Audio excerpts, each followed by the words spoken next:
Olá, eu sou Matheus Bocalon Espíndola, estudante da Universidade Federal de Santa Catarina, e irei fazer uma análise da missão de paz da ONU no Timor-Leste sob uma perspectiva realista e liberal. Timor-Leste é um país situado na ilha mais oriental do arquipélago malaio, fazendo fronteira a oeste com a atual Indonésia. Neste contexto, o Estado soberano timorense é extremamente recente, conquistando sua independência e controle total sobre seu território apenas em 2002, após a exímia missão de paz das Nações Unidas, ação reconhecida por muitos como a missão de paz mais bem-sucedida da organização. Ademais, o Timor-Leste foi uma colônia de Portugal por mais de 400 anos e encerrou-se somente em 1975, com a dissolução do Império Colonial Português, após a Revolução dos Cravos. Neste ínterim, Portugal assumiu a responsabilidade de administradora transitória, processo de descolonização previsto no artigo 73 da Carta de São Francisco. Por conseguinte, o governo provisório, que teria duração até 1978, foi interrompido por uma deplorável guerra civil e uma tentativa de anexação do território pela Indonésia. Neste viés, a população já se encontrava dividida, com partidos que divergiam entre a independência e a integração do território à Indonésia. Nesse sentido, o caos havia se instaurado no território. A Indonésia procedeu à alçada militar e, em julho de 1976, formalizou a ocupação, em desacordo com a ONU e muitos países do sistema internacional, como Portugal, por exemplo. Outro sim, a ocupação indonésia de caráter militar, violento e arbitrário acarretou na morte de mais de 1/3 da população timorense pela repressão ou pela fome decorrente da invasão. Com a crise econômica asiática de 1997, fez com que a Indonésia procurasse apoio financeiro no exterior. Porém, com o aumento da pressão da comunidade internacional em resposta à escalada da brutalidade indonésia com o povo timorense, a Indonésia cedeu à influência internacional. Deste modo, com o Acordo de 1999 de Nova York com Portugal, ficou estabelecido que a Indonésia concedesse ao povo timorense a escolha de manter-se atrelada a ela ou à independência do território. E isto seria administrado pela ONU, com a UNAMED, Missão de Assistência das Nações Unidas no Timor-Leste, com o objetivo de orientar, conduzir e realizar a consulta popular dos votos. Nesse sentido, a votação popular deu-se a favor da independência e, em virtude disso, as milícias pró-integração instauraram uma violenta onda de ataques e, em alguns casos, com apoio de parte das forças de segurança e paramilitares indonésios. Frente à situação de caos e à falta de resposta energética e eficaz por parte da Indonésia contra essa violência, a ONU interveio em setembro de 1999.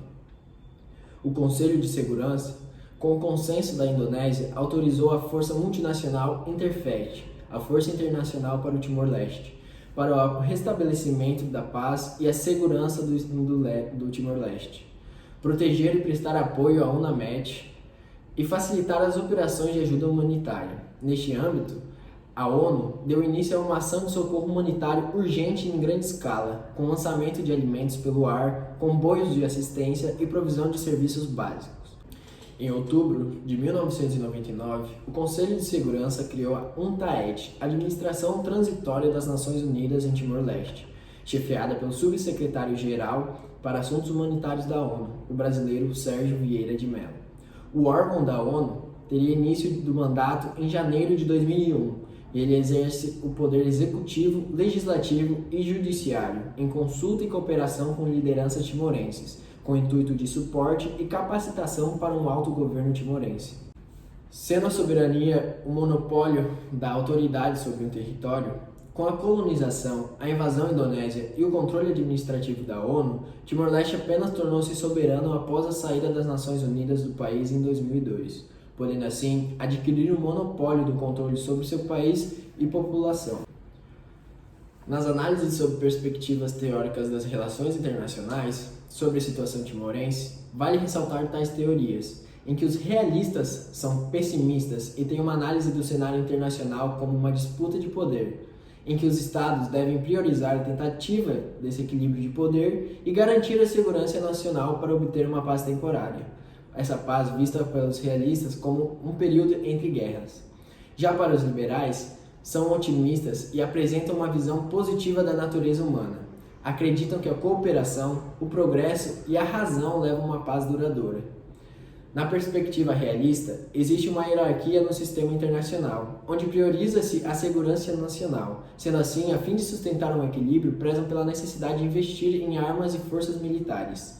No cenário, como o Timor-Leste não tinha uma força organizada capaz de impedir uma invasão estrangeira, e como a Indonésia procurava expandir seus domínios, ocupou o Timor-Leste pela diferença de força. No entanto, se as forças militares estivessem equilibradas ou até favoráveis para o país timorense, a Indonésia se resguardaria. Na análise das instituições internacionais, elas não são vistas como atores das relações internacionais sob uma visão realista. Não têm autonomia e estão à mercê dos estados poderosos. No cenário da questão timorense, a ONU, para poder intervir, necessitou da aprovação do Conselho de Segurança e dos estados mais influentes estarem de acordo, e que, se a vontade dos países influentes fosse diferente, as missões não poderiam ter sido realizadas. As alianças são frágeis, e os estados não devem depender de outros. Os estados fracos têm reduzido o poder de escolha e necessitam presumir e esperar que certo alinhamento com outro estado mais forte respaldará em tratamentos favoráveis ao país. O Timor-Leste não deveria depender das alianças para os realistas, já que, se no início os Estados Unidos e a Austrália eram a favor da ocupação indonésia pela preocupação de Timor-Leste tornar-se comunista, sendo estados fortes e influentes, poderiam dificultar e até impedir as missões de paz da ONU caso voltassem a apoiar a ocupação. O sistema internacional, sob a perspectiva liberal, é diverso e anárquico, sendo favorecidos os estados que assimilarem um pensamento e uma conduta racional na sua política externa. Porém, os estados não são os únicos atores internacionais na visão liberalista. As organizações, as multinacionais e até alguns indivíduos e grupos privados que são capazes de criar enormes consequências no desenrolar dos eventos. Deste modo, na análise da situação timorense no período de ocupação, a comunidade internacional foi de suma importância para a independência do Timor-Leste das forças indonésias, já que, com os meios de comunicação em que os indivíduos de outros países puderam acompanhar os eventos e situação de outras nações, sensibilizaram-se pela causa e pressionaram seus governos para uma ação a favor da causa timorense.